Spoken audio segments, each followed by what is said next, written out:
खबर सूरजपुर से है, जहां बहुचर्चित बन चुका शैल कुमारी मामला, जिसमें तहसीलदार को भी बलि का बकरा बना निलंबित किया जा चुका है। दरअसल एक महिला ने कलेक्टर जनदर्शन में आवेदन दिया और अपने आप को शैल कुमारी बताते हुए उसका फर्जी मृत्यु प्रमाण पत्र बना और उसकी जमीन को सौतेले बेटे द्वारा बिक्री करना बताया। जहां उक्त मामले में हुई जांच के दौरान तहसीलदार की मिलीभगत बता तहसीलदार को आयुक्त के द्वारा निलंबित कर दिया गया। जहां आज वीरेंद्र दुबे के वकील अजय पांडे ने उक्त मामले को पुनः न्यायालय में दायर किया, जहां उन्होंने कहा कि जो शिकायत कलेक्टर की यहाँ की गई है, ऐसा ही मामला वर्ष 2011 से 12 में अंबिकापुर व्यवहार न्यायालय में दायर किया गया था। जहां उक्त महिला ने न्यायालय के समक्ष उपलब्ध साक्ष्य के अनुसार माना था कि वह सोन कुंवर है, शैल कुमारी बनकर अंबिकापुर स्थित नमना की जमीन की राशि आहरण किया था, जिसके आधार पर व्यवहार न्यायालय ने वीरेंद्र दुबे को दोष मुक्त किया था। कृष्णा कुमार की रिपोर्ट। सर एक मामला है जहाँ शैल कुमार सोन कुंवर मृत्यु प्रमाण पत्र को लेकर विवाद हो रहा है। जनदर्शन में मामला लगा है, लेकिन कहीं न कहीं मामला जो है कोर्ट में पहले ही जजमेंट की मृत्यु प्रमाण पत्र के आधार पर उन्होंने निलंबित किया। क्या कुछ मामला है और इसका मेल?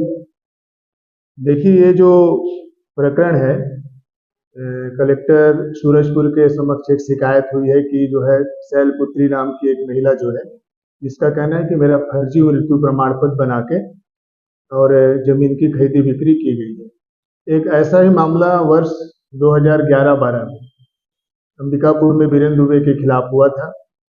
वहां भी इस बात को उठाया गया था कि नमना कला की जमीन जो शैल कुमारी को पति राधे श्याम दुबे से प्राप्त हुआ है, उसको वीरेंद्र दुबे के द्वारा फर्जी मृत्यु प्रमाण पत्र बनाकर अपने अधिकार की भूमि बताया जा रहा है।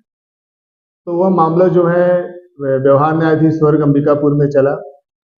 उसमें शैल कुमारी ने न्यायालय के सामने जो एविडेंस हुआ था, तो शैल कुमारी ने न्यायालय के समक्ष बात को एक्सेप्ट किया है कि मैं शैल कुमारी बनकर नमना वाली जमीन को बेचकर पैसा प्राप्त की।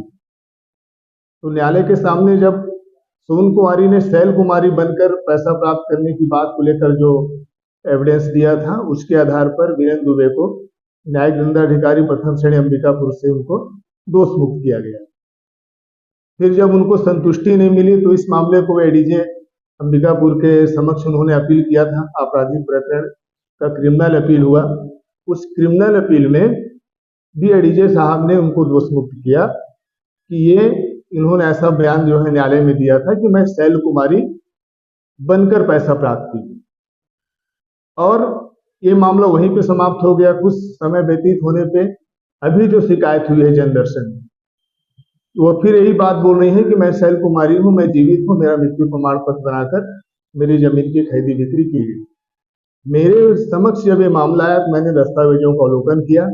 दस्तावेजों का अवलोकन करने के बाद मुझे ऐसा लगा कि शैल कुमारी नाम की जो महिला है उसका एक स्वतंत्र अस्तित्व है और सोन कुमारी नाम की जो महिला है वो अलग है।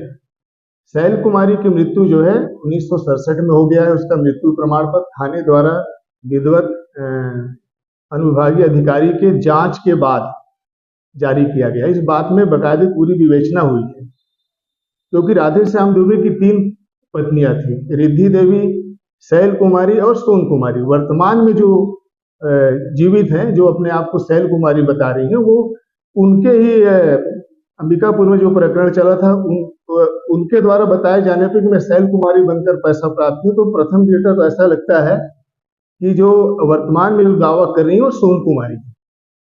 अब सोन कुमारी शैल कुमारी नहीं हो सकती है। इस संबंध में हमने न्यायालय में हमने मामला भी पेश किया है।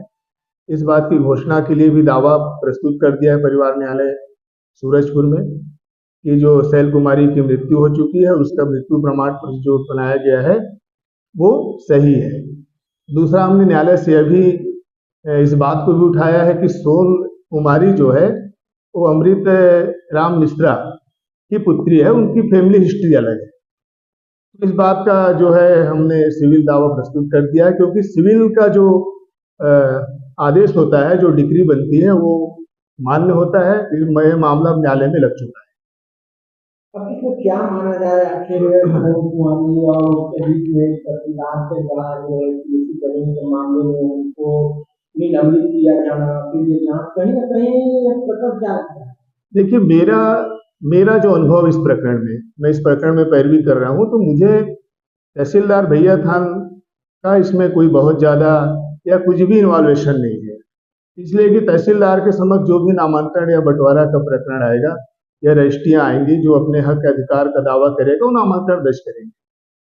ऐसा भी नहीं है कि नामांतरण दर्ज करते समय किन्होंने मुद्दा उठाया कि भाई फर्जी मृत्यु प्रमाण पत्र है। अगर ऐसी कोई बात आती तो तहसीलदार जो है इस बात को जांच करके वो किए होते, और जो है उनका जो निलंबन है, उनका जो तहसीलदार साहब का जो निलंबन है वो एक्स पार्टी उनको सुना भी नहीं गया है। तो मुझे लगता है कि इसमें तहसीलदार भैया थान का कोई रोल नहीं है इस प्रकरण में। अभी अपील को लेकर आप लोग के द्वारा क्या दस्तावेज ऐसा किया जा रहा है जिससे मतलब प्रूफ हो सके कि वो शैल कुमारी जी क्या है? देखिए, शैल कुमारी सोन कुमारी शैल कुमारी है, इस संबंध में आप जानना चाह रहे हैं। तो क्या दस्तावेज? दस्तावेज है कि उन्होंने न्यायिक दंडाधिकारी प्रथम श्रेणी के कोर्ट में जब वीरेंद्र दुबे के खिलाफ जब उन्होंने मामला उठाया था फर्जी मृत्यु प्रमाण पत्र का, जो सबसे पहले मुद्दा न्यायालय में उठा था, उन्होंने खुद न्यायालय में एक्सेप्ट किया है कि मैं शैल कुमारी बनकर पैसा प्राप्त की हूँ। तो एडमिशन है, कोर्ट में उन्होंने स्वीकार किया है, इससे बड़ा दस्तावेज क्या हो सकता है?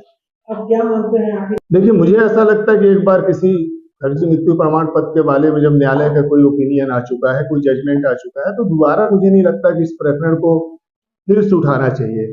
अब रही बात की सोन कुमारी और शैल कुमारी दो अलग अलग महिला है, दो अलग अलग का पारिवारिक पृष्ठभूमि है, तो इस संबंध में हमने मामला न्यायालय में प्रस्तुत कर दिया है। वहां से डिसाइड हो जाएगा कि शैल कुमारी की मृत्यु हो चुकी है और उनके द्वारा जो मृत्यु प्रमाण पत्र बनाया गया वो सही है।